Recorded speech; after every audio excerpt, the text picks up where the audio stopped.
Hello friends, how are you. मैंने अभी एक ऐसा कपल देखा कल, जो कि अभी कम एज का है। मैं दोनों को देख के ये बिल्कुल आइडिया नहीं लगा पा रही थी कि they are really married couple. They look so young.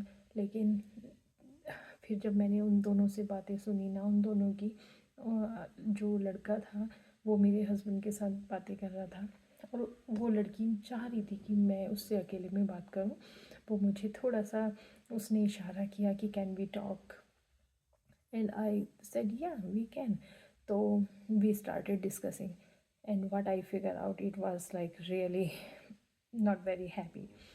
उसने मुझे बताया कि उसकी शादी एक ट्रॉमा से गुजर रही है। उसका हस्बैंड उसको रिस्पेक्ट नहीं करता है। शादी के कुछ टाइम तो बड़ा अच्छा था, लेकिन अभी अचानक से ऐसा हो गया है कि वो बिल्कुल ममाज बॉय हो गया है।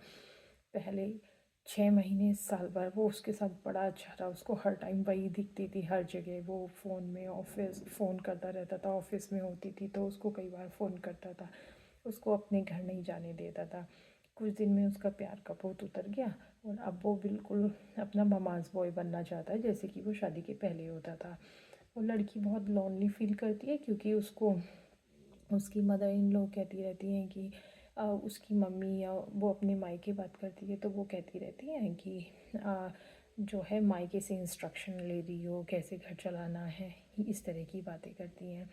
लड़के को भी ज़्यादा पसंद नहीं है उसका उसके घर पे बात करना, लेकिन वो खुद अपनी मम्मी पापा, अपनी बहन और उन सब के साथ में रहना चाहता है, और लड़की से भी ये उम्मीद करता है कि वो उनके साथ बिल्कुल वैसा ही बिहेव करे जैसा कि वो लड़का करता है।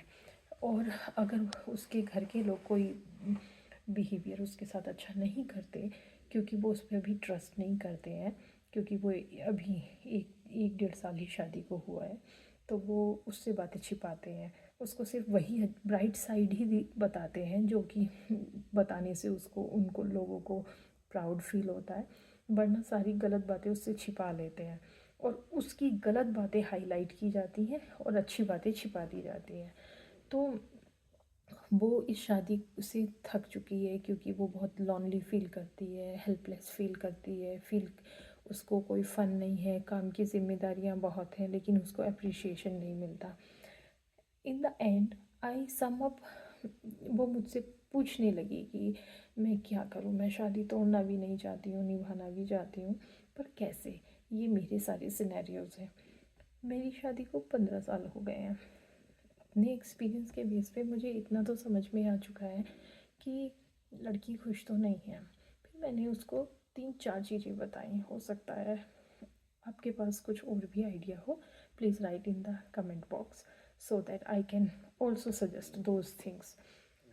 She is my neighbor, so I do not want that family to get separated.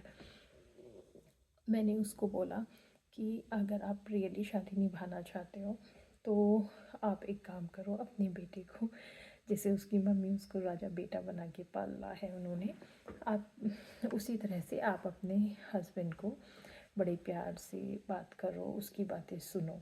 आपको थोड़ा सा क्योंकि वो अपनी मम्मी के पास इसलिए जा रहा है क्योंकि वो उनके साथ रह के सेफ फील करता है। आप डिमांड करते हो, कुछ डिमांड वो पूरी नहीं कर पाता है, और वो अपनी मम्मी के पास जाता है, क्योंकि वहाँ जाके वो सेफ़ फील, उसको लगता है कि मैं यहाँ पर सेफ़ हूँ, मुझसे कुछ एक्सपेक्टेशन नहीं है। तो आप पहली चीज़, आप अपने हस्बैंड से इतनी अनरियलिस्टिक एक्सपेक्टेशन सेट ना करें। वो भी आपकी ही उम्र का है, 1-2 साल का ही अंतर है, तो वो कहीं से खजाना लूट के नहीं ले आएगा। उसकी भी कैरियर की शुरुआत आपके ही साथ हुई है। वो भी स्ट्रगल कर रहा है अपनी चीज़ों को चलाने के लिए, सेट करने के लिए। तो आप उससे रियलिस्टिक एक्सपेक्टेशन रखें, और ज़्यादा हो जितना हो सकता है आप अपने आप से उम्मीद रखें। और आप दूसरी चीज़, आप अपने आप को उसके परिवार के सामने सर्व ना करें। दैट मीन्स कि कोई उसकी सिस्टर का तो अपना घर है, उसके भाई का अपना घर है। घर आप ही इस घर में नए हो। अपने आप को एक इम्पोर्टेंट पर्सन समझ के ट्रीट करें। एक लिमिटेशन बनाएं। आपका हस्बैंड अनलिमिटेड हो सकता है, लेकिन आप लिमिटेड रहें। उनके साथ बात करते टाइम बस वही बातें शेयर करें जो वो सुनना चाहते हैं। एक जैसे कि हम ऑफिस में प्रोफेशनल बिहेवियर करते हैं, ऐसे ही यहाँ पर प्रोफेशनल बिहेवियर की थोड़ी ज़रूरत है, जिससे कि एक डिस्टेंस मेंटेन रहेगी। वो भी हंसी मजाक में आपको परेशान नहीं करेंगे, या वो जो कहना चाहते हैं उसको हंसी मजाक का नाम नहीं देंगे, और आपकी भी किसी बात पर वो नाराज़ नहीं होंगे, क्योंकि आप उनसे एक लिमिटेड कम्युनिकेशन कर रहे हैं।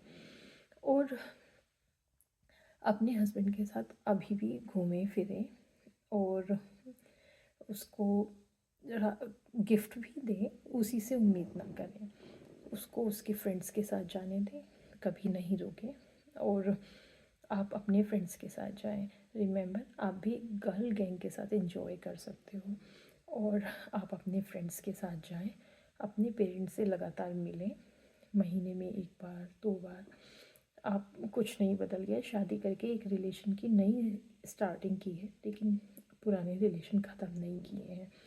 अपने दोनों हस्बैंड और अपने बीच बहुत अच्छी बॉन्डिंग बनाने के लिए ईमानदार रहें, कुछ भी झूठ ना बोलें, चालाकी ना करें, ऐसी कोई भी चीज़ ना करें। और हो सकता है धीरे धीरे सब ठीक हो जाएगा, अभी आपकी नई शुरुआत है, थोड़ा टाइम दें। एक रिलेशनशिप को मेंटेन करने में 5 से 10 साल तक तो लग जाते हैं। अगर आपके पास कोई सुझाव है तो प्लीज़ मुझे कमेंट बॉक्स में बताइए।